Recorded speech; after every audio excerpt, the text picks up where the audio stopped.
अच्छी औरत फरौन के घर भी गई। जवान तबका मेरे साथ बोल रहे, जो करीब बैठो ये ताईद का हक अदा कर, हम उससे भी मान लेते हैं। बुरी औरत जनाबे हसन की बीवी भी हो, हम उसका भी एहतराम नहीं करते। किसने कहा है कि हम रिश्तेदारियों की बुनियाद पे करते? नहीं, हम किरदार की बुनियाद पे करते। ये वहाद मजहब है जो खुद से नहीं बना, ये मजहब गदीर से चला। बड़ी आसान सी गुफ्तगू करूंगा, 2 + 2 4 वाला हिसाब कर देते हैं। रसूल के जाने के बाद 2 नजरियात उम्मते मुसलमान में कायम हुए, एक खिलाफत का नजरिया, एक इमामत का नजरिया। हम नजरिया इमामत के मानने वाले, किसी के मजहब पे तनकीद नहीं करनी। मजलिसों का मकसद गाली देना नहीं होता, तबलीग हुसैनियत होता। लिहाजा मिंबर की पूरी जिम्मेदारी को अहसन तरीके से अंजाम देते हुए मैं गैर शिया हजरात से मुकम्मल तवज्जो का तालब। अगर वो तवज्जो फरमाएंगे तो मेरी शर्त है उनके मजहब को ठेस नहीं होगी, उनके अकीदे का किबला ठीक किया जाए। किसी को बुरा कह के अपना आप नहीं मनवाना। दलाइल मैं आपके सामने रख दूंगा जो हमारी जिम्मेदारी है। रसूल ने भी अली की विलायत पहुंचाई थी, अल्लाह का हुक्म था बल्ले, तू सिर्फ पहुंचा, क्योंकि दीन में जबर कोई। रसूल के जाने के बाद 2 नजरियात चले, खिलाफत का, एक इमामत। खिलाफत वाले और इमामत वाले और, तवज्जो मेरी तरफ रखिएगा। खिलाफत वाले कौन और इमामत वाले कौन, मैं लफ्ज तब्दील कर दूं। नबी के जाने के बाद मुसलमानों में 2 नजरिए, एक सकीफा का नजरिया है, गदीर का नजरिया। अब फैसला आपने करना है कि आपको कौन सा इस्लाम चाहिए, कि आप कौन से इस्लाम के पैरोकार हैं, किस इस्लाम के आप मानने वाले हैं और किस इस्लाम को आप चाहते हैं। कि आप देखिए, मैं बार बार ये लफ्ज कह रहा हूं, वार से पैगंबर होने के लिए तख्त जरूरी नहीं, किरदार जरूरी। खिलाफत इलाहिया के लिए बादशाह होना जरूरी नहीं, अल्लाह की खिलाफत के लिए बादशाह होने की शर्त ही नहीं। खुदा कहता मैंने पहली खिलाफत आदम को दी थी, और खुदा ने आदम को न तख्त दिया न हजरत आदम को ताज दिया।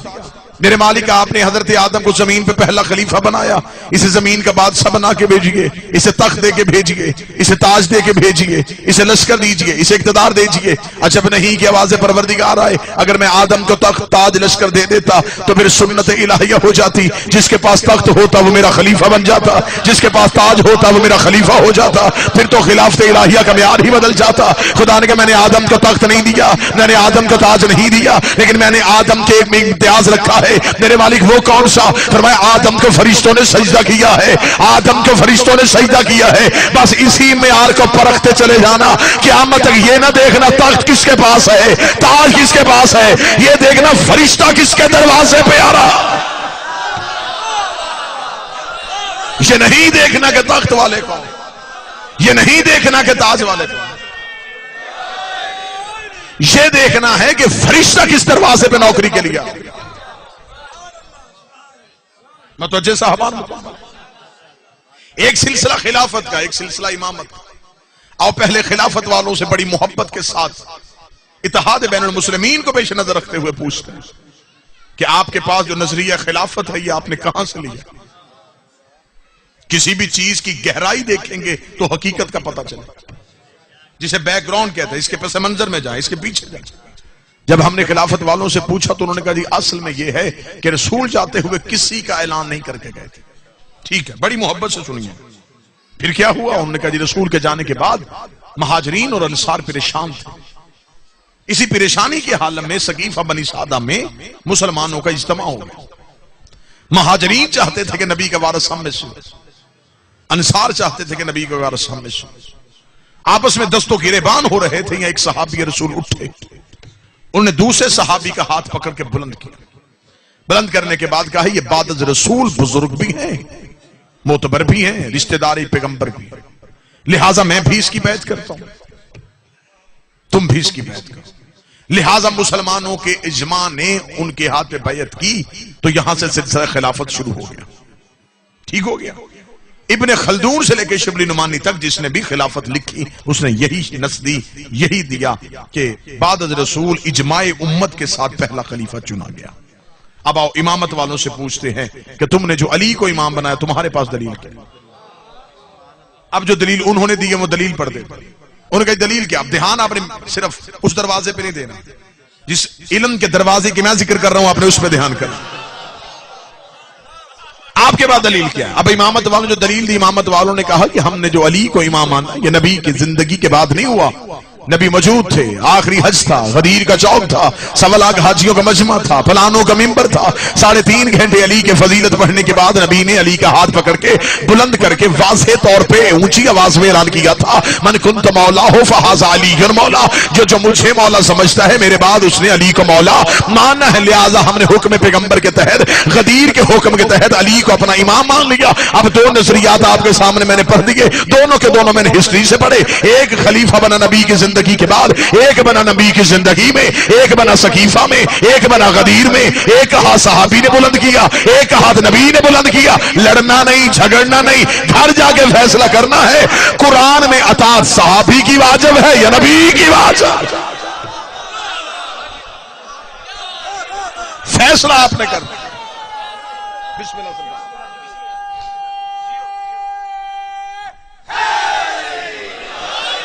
फैसला आपने करना कि आपको कौन सा, किसका आपने कायल होना। एक वो जिसको सकीफा में चुना गया या वो जिसको गदीर में चुना गया। लिहाजा आपको दोनों निजामों में से एक निजाम को तस्लीम करना पड़ेगा। झगड़ा शिया सुन्नी का नहीं, निजाम 2 है, एक खिलाफत का निजाम है, एक इमामत का निजाम है। आपको खुल के इन दोनों में से किसी एक ही हमायत करनी पड़ेगी। या नजरिया खिलाफत की हमायत करो, नहीं नजरिया इमामत की। लेकिन फिर अगर खिलाफत की हमायत करनी तो फिर खिलाफत की हमायत करते, लेकिन फिर खिलाफत वालों ने अपना नजरिया तब्दील किया। उन्होंने जब यजीद खिलाफत में आया, अब उन्होंने कह दिया कि नहीं जी हम भी मानते हैं कि यह गलत था। नहीं, अब आपने इसे गलत नहीं कहना। आप अगर आपने इसे गलत कहना है तो आपको पूरे निजाम को गलत कहना पड़ेगा। अगर यजीद को गलत कहना तो सिर्फ यजीद अकेला गलत नहीं, मुकम्मल निजाम गलत। चले मैं मजमे को जगाने के लिए जुमला बहुत ज़कीशा जी तब्दील करता हूं। यजीद आजाद उम्मीदवार नहीं था, पार्टी के टिकट पे था। आप ये देखेंगे आखिर उसके पीछे कौन सी ताकत। जो बंदे नाहा किसी का कत्ल करवा देते हैं तो फिर वो एक बंदे को कहते हैं कि तू पेश हो जा, सारा कसूर तू मान ले ताकि बाकी बंदे बच जाए। बिस्मिल्लाह। जब वो तफ्तीश करने वाले इदारे तफ्तीश करते हैं तो फिर उससे वो बिठा के पूछते हैं तू अकेला नहीं, बता तेरे पीछे कौन कौन है। हम भी मदल से हुसैन में यजीद से यही पूछ रहे हैं। जिससे सर हलाया उसकी अपनी मर्जी, मैं तो आपके नजरिए की वकालत कर रहा हूं। हमें बता दे बाबा जी कि तेरे पीछे कौन कौन, तुझ में ये ताकत आई कहां से कि तूने नबी के बेटे से बैत मांग ली। आज मस्जिद के मौलवी से जाके बादशाही मस्जिद के मौलवी तक पूछो, यजीद ने बैत मांगी, हुसैन ने इनकार किया, ठीक कौन है दोनों में? वो कहेगा हुसैन। गलत कौन है? वो कहेगा यजीद। क्या यजीद को बैत मांगनी चाहिए थी? वो कहेगा नहीं। इसका मतलब कि आप मान गए कि जो मासूम से बैत मांगे वो गलत होता है। नहीं नहीं, वैसे हाथ उठानी ताईद के लिए जैसे मुझे चाहिए था। फिर मैं बात खोल के कर देता हूं। जब यजीद ने वली से कहा था कि मुझे हुसैन से बैत चाहिए तो हुसैन मौला का जुमला आज भी तारीख के माथे में झूमर बन के चमक रहा है। हुसैन का वलीद लिख दे, मुझ जैसा तुझ जैसे की बैत नहीं करता, मुझ जैसा तुझ जैसे की बैत नहीं करता। हुसैन मालिक आप इतना कह देते कि हुसैन यजीद की बैत नहीं करता। हुसैन ने कहा अगर मैं हुसैन कह के बताता तो फिर क़यामत तक दुनिया यही लिख देती कि सिर्फ हुसैन ने यजीद की बैत नहीं की थी। मैंने कहा जो भी मुझ जैसा होगा वो इस जैसे की बैत नहीं करेगा। हुसैन ने कहा मैं तेरी बैत करूं तो करूं कैसे? अना हुसैन इब्ने अली, मैं अली का बेटा हूं। जब मेरा बाप उस जैसे की नहीं करता मैं इस जैसे की कैसे? यह है नजरिया इमाम,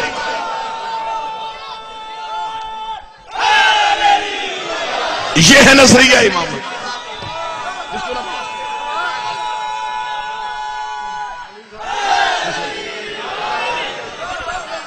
ना जी, मुकम्मल मजलिस पढ़ेंगे, मुकम्मल मजलिस पढ़ेंगे।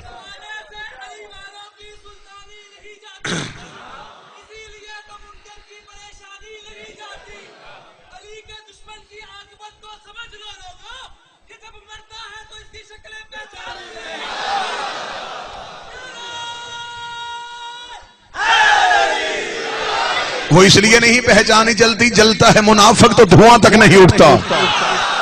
हम आग लगाते हैं किसी और तरह से। नजरिया इमामत की हमायत करो। सिर्फ हुसैन सही नहीं, हुसैन सही कहने के लिए कई गलत कहने पड़ते। सिर्फ हुसैन को ठीक नहीं कहना पड़ेगा, हुसैन सही कहने के लिए कई गलत कहने पड़ेंगे। सिर्फ हुसैन सही नहीं, पूरा निजाम सही। और सिर्फ यजीद गलत नहीं, पूरा निजाम गलत है। इसका मतलब यजीद ने बैयत मांगी, मुतालबा बैयत खिलाफत की तरफ से गलत था। इसका मतलब जो भी जिस भी दौर की हुज्जत से बैयत मांगे वो गलत है। आज सारे मानते हैं कि नहीं ठीक है जी, हम मानते हैं। कोई बंदा सिवाय अली वलीउल्लाह पढ़ने वालों के अपने मजहब के अंदर रह के मुझे यजीद की हुकूमत को गलत साबित करके दिखाए। मैंने मिंबर आले मोहम्मद में दावा किया और दावा मैंने पूरी जिम्मेदारी के साथ किया। मैं फिर कहता हूं, सिवाय मजहब जाफरिया के इमामत के मानने वालों के अलावा कोई बंदा अपनी नजरिए में रह के यजीद की हुकूमत को गलत साबित नहीं कर सकता। अगर आप परेशान हैं तो मैं जुमला तब्दील करूंगा और यह जुमला यकीनन आप कबूल करेंगे। बहुत यजीद पे लानत करने के लिए अली वलीउल्लाह पढ़ना जरूरी है। विलायत के हसार में आओ तो यजीद पे लानत। अब जो बंदे परेशान हैं, जो आंखें परेशानी की वजह से खुल गई, वो यकीनन मुझसे दलील मांग रही है। दलील अब मैं दलील देता हूं। दलील क्या है? आओ देखे, इमामत वाले कह रहे हैं कि यजीद गलत है। आओ पूछे खिलाफत वालों से, तुम्हारे नजदीक यजीद गलत कैसे? तुम्हारे नजदीक खिलाफत का पहला असूल क्या था? अजमाए उम्मत, वोटों से खलीफा तुम्हारे यहां बन जाता है। हमारे यहां इमाम वोटों से नहीं बनते, आपके यहां वोटों से खलीफा बन सकता है। अगर वोटों से बना हुआ खलीफा ठीक है तो फिर यजीद की हुकूमत क्यों गलत है? इसलिए कि उसने दुनिया के तीसरे हिस्से से अपनी बैत करवा ली थी। इसका मतलब पहला असूल यजीद के पास था। खिलाफत का दूसरा असूल, पहला जाता हुआ दूसरे के नाम पे नामजद करके चला जाए तो उसे भी खलीफा मान लिया जाता। यजीद के पास ये असूल भी था, उसे उसका बाप जाता हुआ नामजद करके गया था। खिलाफत के पास तीसरा असूल, शूरा कमेटी, 6 बंदों की कमेटी मिलके खलीफा चुन लेती है। यजीद के पास ये असूल भी था, उसे 6 बंदों की कमेटी से नहीं, उसने 18,000 मुफ्तियों से फतवा ले लिया था। तो आज मौलवी किस मुंह से कह रहा है कि हुसैन सही है यजीद गलत है, हुसैन सही है यजीद गलत है? हुसैन सही कहने के लिए कई गलत कहने पड़ते हैं। हुसैन सही कहने के लिए अकेला यजीद गलत नहीं, तुम्हें मानना पड़ेगा हुसैन सही था, अजमा गलत था, हुसैन सही था, नामजद करना गलत था, हुसैन सही था, कमेटी गलत थी। तुम्हें आखिर में मानना पड़ेगा गदीर सही था, सकीफा गलत। सिर्फ गदीर सही, बस गदीर सही।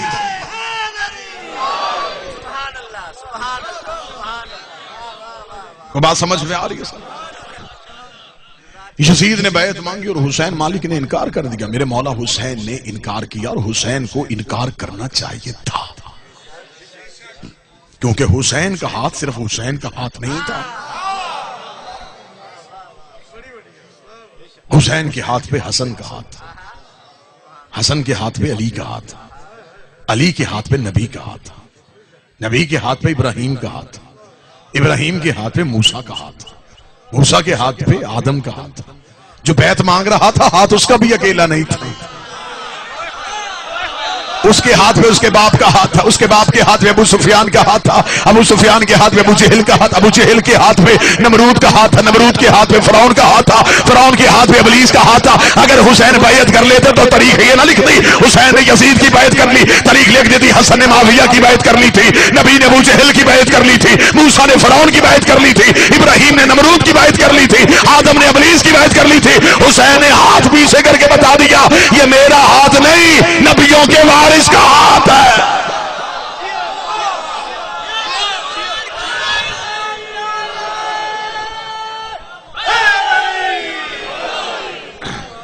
और वो हुसैन ने इनकार कर दिया।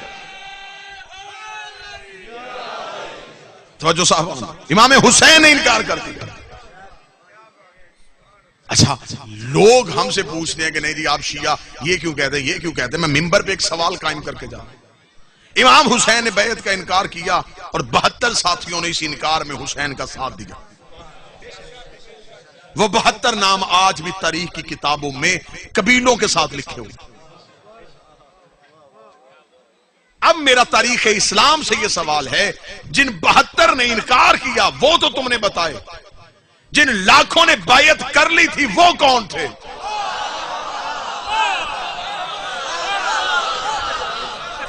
वो तारीख के औराक में कहां छुप गए? 72 तो इनकार बैत पे। जिन लाखों ने यजीद के हाथ में बैत की वो कौन थे? यहूदियों ने तो नहीं की, ईसाइयों ने तो नहीं की, मुसलमानों ने की। आओ एनालिसिस कर लेते हैं, आओ तारीख से पूछते हैं कि इमाम हुसैन का जब मुतालबा बैत हुआ ये दौर कौन सा था। तो जब हमने हिस्ट्री को देखा तो अभी नबी को दुनिया से गए 50 साल नहीं हुए, यानी कि नबी को दुनिया से जाहिरी तौर पे अभी सिर्फ 50 साल नहीं हुए और यजीद ने नबी के बेटे से बैत मांगी। इसका मतलब जो नबी के दौर में बचपन में था हुसैन के दौर में जवान था, जो नबी के दौर में जवान था हुसैन के दौर में बूढ़ा था। नस्ल अभी एक नहीं गुजरी। ले खोज लगाना तो बड़ा आसान हो गया, बंदे वहीं से मिलने हैं कि अभी एक एक नस्ल नहीं गुजरी और उन्हीं लोगों ने जिन्होंने नबी के हाथ में बैत की थी उन्होंने यजीद के हाथ में बैत कर ली। इनकार करने वाले 72 बता दिए। हमें बताओ जिन लाखों ने बैत की वो कौन थे? फिर आओ जिन लाखों ने बैत की उनसे कुरान से पूछते हैं कि उनका अंजाम क्या हुआ? सिर्फ गुनाहगार, सिर्फ गुनाह हुआ? उन्हें गुनाह तो नहीं हुआ। कुरान कहता है अगर मोमन फासिक के हाथ में बैत करे तो वो इस्लाम से निकल जाता। अब मुझे नहीं पता मेरी बात कहां तक जा रही है और मेरे मौजू में कौन कौन मेरे साथ चल रहा है। इसका मतलब है जिन्होंने हुसैन का साथ देने की बजाय यजीद के हाथ में बैत की वो कुरान के एतबार से काफिर हो गए। तो हुसैन ने तो घर से निकलने ही पहले कई काफिर कर दिए। आओ मकसद करबला तो समझो। अभी तो हुसैन घर से नहीं निकले और कई हुसैन काफिर कर गए।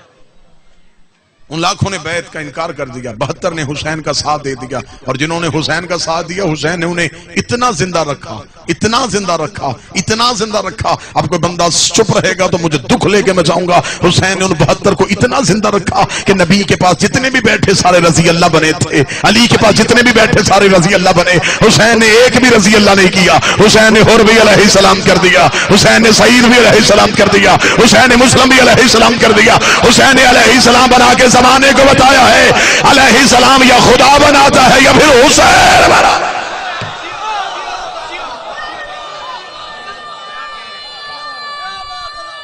बिस्मिल्लाह बिस्मिल्लाह।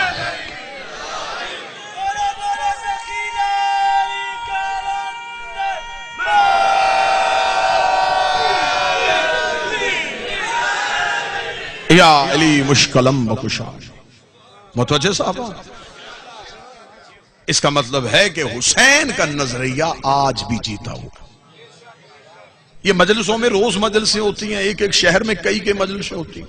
एक मजलिस खत्म होती है बाहर 30 मजलिसों के इश्तिहार लगे, वही पढ़ने वाले, वही सुनने वाले, वही बातें दोहराई जा रही।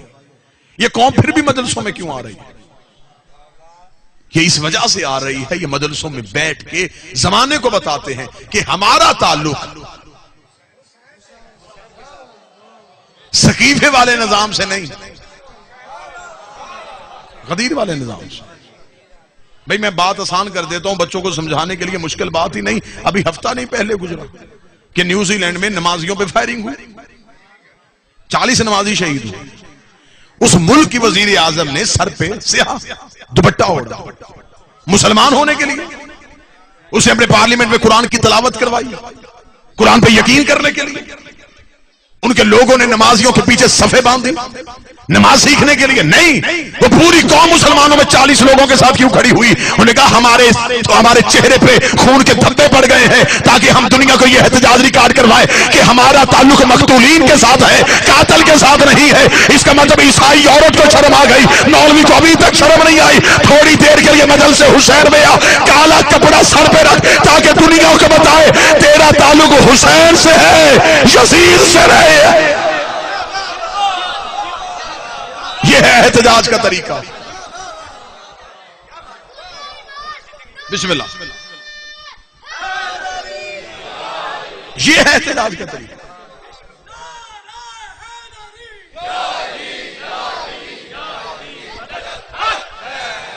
सारी दुनिया के मुसलमानों ने उस औरत को सराहा, खराज तहसीन पेश किया। बल्कि मैं 2 दिन पहले अखबार में पढ़ा था कि वो एक कॉन्फ्रेंस में आई और एक मुसलमान लड़के ने उसे जाके कहा कि मैं आपको इस्लाम की दावत देता हूं, आप इस्लाम कबूल करें। वो मुस्कुराई और मुस्कुरा के कहा कि क्यों मुझे इस्लाम कबूल करने की दावत दे रहे हैं? उसने कहा इसलिए कि आपने जो किरदार पेश किया है, मुसलमान इसे सलाम कर रहे हैं तो आप बकायदा इस्लाम के दायरे में आ जाए। उसने कहा मुझे इस्लाम के कानून आ गए हैं, मजलूम का साथ देना इस्लाम का कानून। लिहाजा आप सुन्नी हैं, आप अहले हदीस हैं, आप नमाज हाथ बांध के पढ़ें, लेकिन हुसैन के निजाम का साथ तो दें। आप अहले हदीस हैं, आप देवबंद हैं, आप हनफी हैं, बरेलवी हैं, आपका किसी मकतबा फिक्र से ताल्लुक है, लेकिन आप हुसैन के निजाम का साथ दें। आप बताएं कि जिस निजाम पे हुसैन था हम उस निजाम की हमायत करते हैं। अब यहां पे क्योंकि लफ्ज जो होते हैं अधूरे समझे जाते हैं, जैसे जैसे जमाना मखदूम ज़की शरी जदीद हो गया, बंदों के एतराज करने के तरीके भी जदीद हो गए। मैं यहां बात ऐसे अधूरी छोड़ के जाऊंगा तो कल को अली भाई से कोई बंदा कहेगा देखा जी शिया खतीब थे, हम तो मजलिस में उठे नहीं, ईसाई औरत की मिसाल दी, उसका किरदार तो हमारे लिए मशअल राह नहीं। बहुत बेहतर होता ये हमें इस्लाम की मिसाल देते, चलो मैं कुरान से दे देता हूं। जब हजरत इब्राहिम को आग में फेंका जा रहा था तो एक छोटा सा परिंदा, अब आप चुप रहेंगे तो आपकी मर्जी है, वो मुंह में पानी का कतरा लेके उस आग पे क्यों गया था? बाकी परिंदों ने पूछा वो बहुत ज्यादा आग है, जल जाएगा। उसका कुछ नहीं होता, जलने के लिए जा रहा हूं। उसका कतरे से कुछ नहीं बनना। उसका कम अज कम फेंक के अल्लाह को तो गवाह बना लूंगा कि मेरा ताल्लुक इब्राहिम से है, नमरूदियों से नहीं है। थोड़ी देर मातवियों के पीछे पैदल चल लिया करो ताकि अल्लाह को गवाह बना ले कि तेरा ताल्लुक हुसैन से है, यजीदियों से नहीं। हुसैन का साथ चाहिए।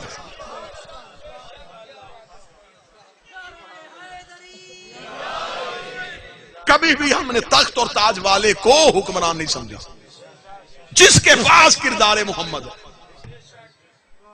हम उसके आगे झुक जाते हैं। हमें तख्त, ताज, हुकूमत, हुक्मरान, लश्कर, इक्तदार, राया कुछ नहीं देखना।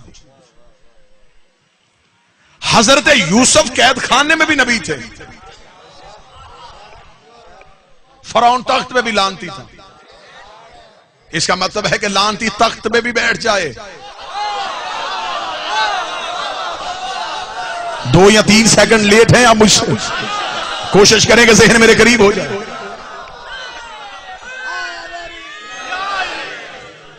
हजरत यूसुफ कैद खाने में नबी। दरूद सारे हजरात मिलके बुलंद आवाज से पढ़े, अल्लाह सल्लल्लाहु अलैहि बिस्मिल्लाह। आए वाजिबुल एहतराम, काबिल सद एहतराम मालिक नजर बद से बचाए। आजादारी की सफ में एक बहुत बेहतरीन अजाफा इस खानदान की खिदमात है नोहा खानी की दुनिया में, आजादारी की दुनिया में। बिस्मिल्लाह बिस्मिल्लाह बिस्मिल्लाह। मेरे लिए छोटे भाई की हैसियत जनाबे अली हमजा मालिक नजर बद से बचाए और बख्त में मजीद तरक्की अता फरमाए। ये कारवां में चलते रहें, यही अज़ादारी का कारवां जो हमें करबला के साथ मुत्सिल करता है। यूसुफ कैद खाने में भी नबी थे, फ़िरौन तख्त में भी लानती थी। इसका मतलब कि हुज्जत कैद खाने में भी हो। एक लम्हे के लिए मेरे मजमे का जितना नौजवान है, आपने दाद दी है, तवज्जो मुकम्मल की है, एक सत्र मेरे साथ पढ़ा। एक सवाल जरूर अपने जहन में सोचिए कि हर दौर के नबी के बेटे ने हर दौर के बादशाह से हुकूमत नहीं मांगी, तो फिर उस दौर के बादशाह ने उस दौर की हुज्जत का कत्ल क्यों किया? ये मैंने सवाल पहले पैदा किया, मैं इसका जवाब देता हूं। या तो ये हो ना कि किसी भी दौर के इमाम ने किसी भी दौर के बादशाह से तख्त मांगा हो, इक्तदार मांगा हो, तख्त और ताज की वजह से लड़ाई हो गई हो, उस लड़ाई में हुक्मरान जीत गया हो, इमाम शहीद होगा। नहीं, ऐसा तो हुआ ही नहीं। किसी भी दौर के इमाम ने किसी भी दौर के बादशाह से तख्त नहीं मांगा, फिर कत्ल क्यों किया? अब बात को फैलाऊंगा नहीं, बात को यूं समेट के एक जुमले में बंद करने लगा। असल में ये इमाम को कैद नहीं करते थे, किरदार मोहम्मद को लोगों से छुपाते थे। इन्हें खबर थी कि अगर ये किरदार जलता रहा तो उम्मत बादशाहत के करीब आएगी, लेकिन इमामत का किरदार और होता है, नबुव्वत का किरदार और होता है। रजब का महीना है, 25 रजब मखसूस है मेरे इमाम मूसी काज़म के साथ। मैं तो यहां जुमला कहना जरूर चाहूंगा, नबुव्वत का इख्तियार और होता है, इमामत का इख्तियार और होता है। हजरत यूसुफ की कहानी पूरी की पूरी कुरान में लिखी। हजरत यूसुफ पे जुलेखा ने हमला किया और 7वीं कोठरी पे जाके, 7वीं कोठरी में जाके यूसुफ ने सिर्फ अपनी इस्मत बचाई है, जुलेखा का जहन नहीं बदला, सिर्फ अपनी इस्मत बचाई है, जुलेखा का अकीदा नहीं बदला। ये था किरदार नबूवत। अब आओ किरदार इमामत की तरफ। जब मूसा काज़म के कैद खाने में एक फाहिशा औरत को भेजा गया ताकि इमाम पे कत्ल का इल्जाम लगाया जा सके, सुबह जब हुकूमत वालों ने दरवाजा खोला तो मंजर ही अजीब था। आगे इमाम सजदे में था, पीछे वो औरत सजदे में थी, जो 7वीं कोठरी में जाके सिर्फ अपना बचाए उसे नबी कहते हैं। जो एक रात में फाहिशा को आबिदा करे उसे इमाम कहते हैं।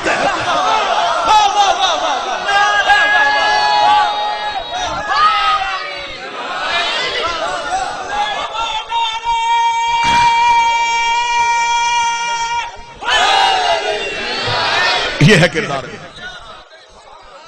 ये है किरदार पैगंबरी, जो सिर्फ और सिर्फ ये किरदार इमामत वालों के पास। हम आज भी शख्सियतों का एहतराम नहीं करते, हम उस किरदार का एहतराम। हम ये नहीं देखते तख्त किसके पास है, हम देखते किरदार पैगंबर किसके पास। और फिर यही वो हैं जो हमें अल्लाह से मिलाते हैं। कोई भी अल्लाह तक सीधा पहुंचने की कोशिश ना करे। वो अल्लाह जब इनके बगैर हम तक नहीं आता,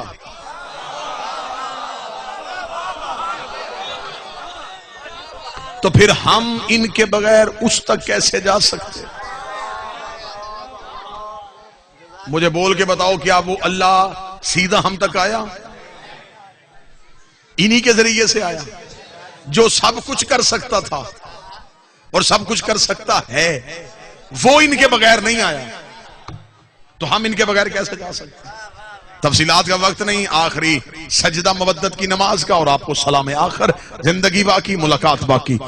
मैंने जुमला कहा कि हम इन्हीं के रास्ते से, इन्हीं के जरिए से अल्लाह को मानते हैं। हम इन्हीं की वजह से अल्लाह को, इन्होंने हमें अल्लाह मनवाया है। ये अल्लाह तक पहुंचने का रास्ता है, ये वास्ता फैज है, ये वो अल्लाह के मजहर है जिन्होंने हम अल्लाह मनवाया है। अभी 13 रजब को मेरी कौम ने मौला अली का जश्न मनाया, अली की आमद मनाई। ये सारे के सारे शिया सुन्नी मानते हैं 13 रजब को हजरत अली की मादर खाना काबा के करीब गई थी, दीवार फट गई थी, बीबी काबा के अंदर चली गई। 13 बीबी काबा में रही, 14 बीबी काबा में रही, 15 बीबी काबा में रही। 16 रजब को अली की मां काबा से बाहर आई थी। 16 रजब को अली की मां काबा से बाहर आई। मखदूम ज़की शाह जी से लेके आखिरी बंदे तक अली हमजा तवज्जो फरमाइएगा। 13 रजब को अली की मां काबा में आई, 16 रजब को अली की मां काबा से बाहर आई। मुझे किसी फटी से फटी किताब से झूठे मोर रखी एक रवायत निकाल के दो, इन 3 दिनों में हजरत अबू तालिब ज़ौजा को ढूंढने के लिए निकले हो, नबी अपनी अम्मा को ढूंढने के लिए निकले हो, हजरत अबू तालिब भी घर पे रहे, नबी भी घर पे रहे। 3 दिन अली की मां खाना काबा के अंदर बैठी बैठी रही।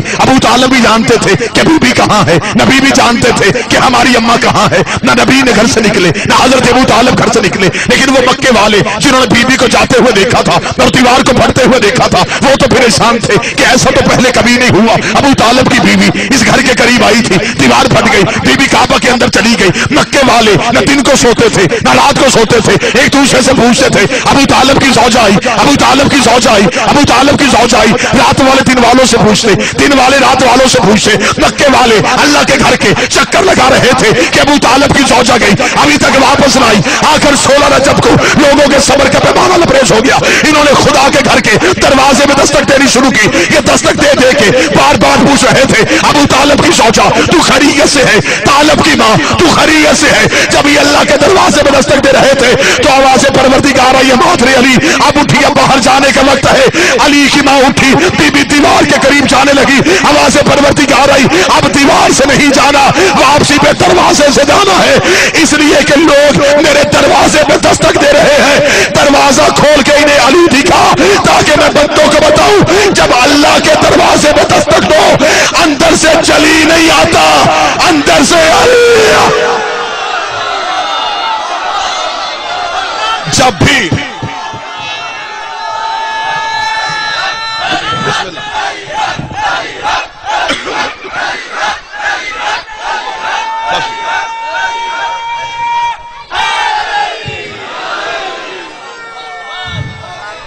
तौहीद के दरवाजे पे दस्तक, फिर अंदर से जली नहीं, अंदर से अली आती है।